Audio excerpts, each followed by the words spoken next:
वेळानंतर लक्षात येईल की पैसे कसे होतील. कर्जमाफी केली जात नाही. शेतकऱ्यांची कर्जमाफीसाठी पैसे नाहीत, पण यांच्याकडे असं देखील त्यांनी अंबादास यांनी हे बघा, त्यांना अंबादास दानवे नावाची माहिती आहे की मराठवाडा असेल, उत्तर महाराष्ट्र असेल, कोकण असेल किंवा विदर्भामध्ये जिथे जिथं अतिवृष्टी झाली, या सरकारने अतिवृष्टीला नॉर्म्सच्या बाहेर जाऊन 15,000 कोटी रुपयाचे पॅकेज या ठिकाणी डिक्लेअर केले.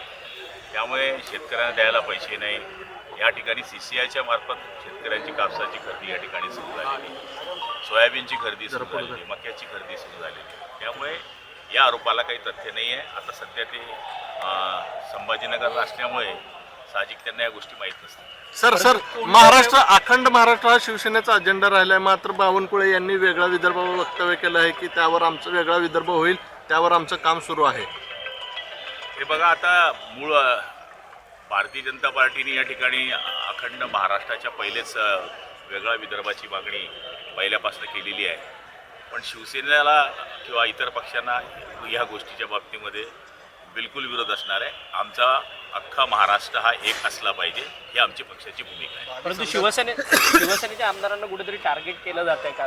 स्थानिक स्वराज्य संस्थांच्या निवडणुकीमध्ये देखील शिवसेनेच्या आमदारांवरती कारवाई होताना पाहायला मिळाली होती. बघा, निवडणुकीच्या बाबतीमध्ये निवडणूक हा विषय वेगळा वेगळा आहे. प्रत्येक पक्ष आपल्या बाजूने लढत असतो.